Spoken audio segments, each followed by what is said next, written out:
எல்லாருக்குமே அந்த தடைகள் இருக்குல்ல. ஏன்னா முதல்ல ஃபேமிலியில இருந்து வெளியில வரும்போது எல்லாருமே அப்படி யோசிப்பாங்கல்ல, குழந்தைய யார் பார்ப்பா, வீட்டு வேலையை யார் செய்வா அப்படின்னு எல்லாருக்குமே இருக்கும். எது நமக்கு தேவை அப்படிங்கிறது, அதாவது வீட்டை விட்டுட்டு இதுவா சொல்லல. இப்ப எல்லாருமே நானா இருக்கட்டும், அவங்களா இருக்கட்டும், ஒருவருக்குமே ஃபேமிலிங்கிறது ரொம்ப முக்கியம், சரிங்களா?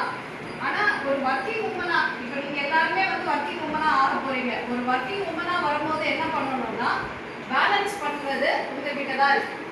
எங்க வீட்டுல சொல்றாங்கங்க, எனக்கு குழந்தை உடம்பு சரியில்லை, நான் என்ன பண்ணட்டும்? எங்க மாமியார் போக வேண்டாம்னு சொல்றாங்க, எங்க ஹஸ்பண்ட் வேணாம்னு சொல்றாரு அப்படின்னு நீங்க என்னைய வந்து கேள்வி கேட்டீங்கன்னா நான் என்ன சொல்வேன்? வராதீங்கன்றதை விட நீங்க தான் முடிவு பண்ணணும்னு சொல்றேன் இல்லையா?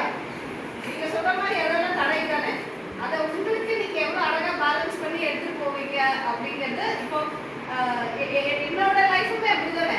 நானும் வீட்டுல வெளியில வந்து வேற வேலை பார்க்கணும், ஆனா வீட்டுல எல்லா வேலையும் நம்ம தான் பார்த்தாகணும். ஸோ நம்ம எப்படி நம்ம நேரத்தை ஒதுக்கிக்கிறோம், எதுக்கு நம்ம செலவிடுறோங்கிறத நம்ம தான் முடிவு பண்ணிக்கணும். நானும் ஆகட்டும், ஒரு ட்ரெயினர் ஊரு விட்டு வந்திருக்காங்க, அவங்க குழந்தை குட்டி எல்லாம் விட்டுட்டு வந்திருக்காங்க. அவங்களுக்கு அது ஈஸியா இருந்திருக்குமா? அவங்களுக்கும் தடைகள் இருந்திருக்கும்ல. ஸோ எது வேணுங்கிறத நீங்க தான் டிசைட் பண்ணணும்.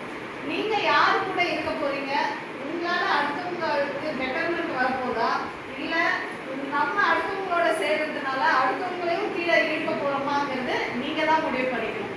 இதுல எதுவுமே நம்ம எல்லாரும் வளர்ந்தவங்க, கல்யாணம் ஆகி குழந்தை ஒரு ஃபேமிலியை ரன் பண்றாலும் ஃபேமிலி ரன் பண்ணிட்டு இருக்கோம். இதுல யாருக்குமே சொல்லி கொடுத்து வர்றதெல்லாம் கிடையவே கிடையாது. அப்படி சொல்லி கொடுத்து வருதுன்னா எவ்வளவோ வந்துருக்கணும் இல்லையா? இது எல்லாமே நீங்க எடுக்கக்கூடிய முடிவு தான். வேணுமா வேணாமா, பண்ணலாமா வேண்டாமா அப்படிங்கிறது நீங்க தான் முடிவு பண்ணணும், சரியா? மேடம் வந்து நாளைக்கு